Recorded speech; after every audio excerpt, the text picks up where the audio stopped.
Okay guys, isa sa pinasyalan namin, ito ang Igorot Stone Kingdom. Matagpuan sa Pinsaw, Baguio City. Hindi ko lang alam kung anong exact address. So sa mga nagko-commute guys, meron namang taxi o pwede rin may sasakyan. So unang gagawin is pupunta kayo sa ticket booth. Ngayon may entrance fee kapag bata 100, 130 ang adult, tapos PWD at saka senior is 100. So pag meron na kayong ticket, dadaan na kayo doon sa parang manood kayo ng sine, ipakita nyo na yung ticket, tapos tatatakan na kayo doon sa kamay kung ano gusto nyo. Pagpasok namin guys, unang makita namin yung kabayo or kalabaw na puti. Hindi ko lang alam bakit puti na kalabaw.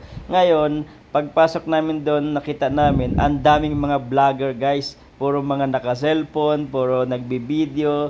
Ngayon, nakita namin yung aso, akala namin sa Mines View lang.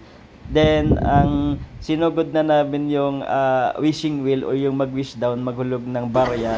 Yung dalawang bata naghulog, hindi naman sila nag-wish. So, sa loob din guys, merong mga bilihan ng damit kung gusto mo magrenta. Ayan, yung mga palda-palda, mga sayaw-sayaw. Ang dami-daming nagpa-picture, merong pugot ulo, tapos ipapatong mo yung ulo, kunyari ikaw yon. Ngayon, nandito naman sila si Raho Mabon, o di kaya abot, di ko alam kung sino yung mga yon. Di naman sila nagpakilala, basta kasama lang sila dyan.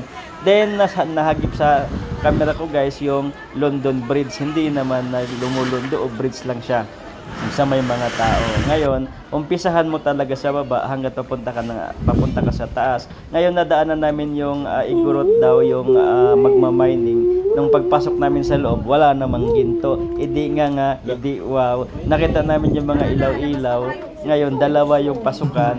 Isa lang yung dalawa din yung labasan. Meron din palang din. Ayun yung mga ganyan guys. Para silang mga aso sa ilaw. Ganyan guys, paglabas namin guys, hinanap ko talaga yung may sumisigaw na hip-hip, pero hindi na ako sumisigaw kasi wala naman si Willie Rebillame, wala namang nagbibigay. Kaya nagbibideo na lang ako. Then, merong guys mga nagpicture-picture, mga mag-asawa. Hindi ko alam kung mag-jowa yun o mag-asawa. Basta bahala na sila.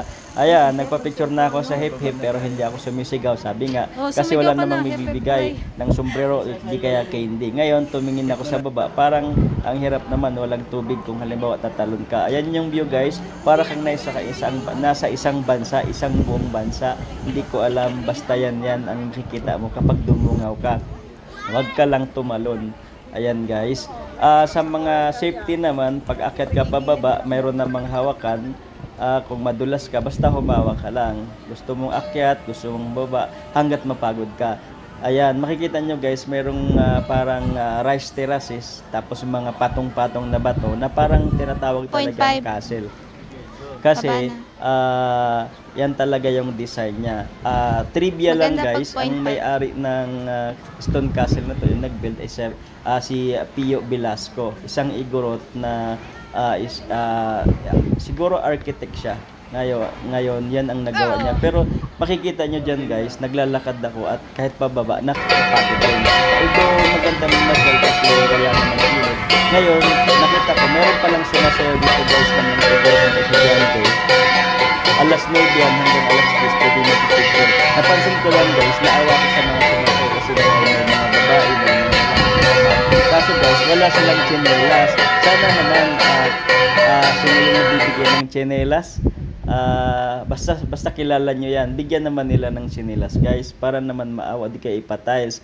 Tapos ngayon may mga bata, mga chikiting dyan, pababa sila, tinuturuan ko sila kung paano bababa. So kailangan nakahawak ka for the safety na rin, kasi yung isa kumakaway-kaway pa, di ko naman pinakaway, o diba?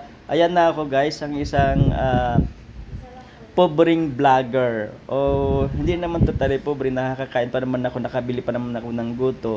Yan, kinunan ko ulit ng video para makita nyo naman ako, kaya at least makita nyo kung ano yung mukha ko, nakasalamin. Hindi naman ako gwapuhan, pero medyo artista na rin, o diba? Ayan naman uli sila Pulapat at si Magellan, pero hindi naman siguro sila yan.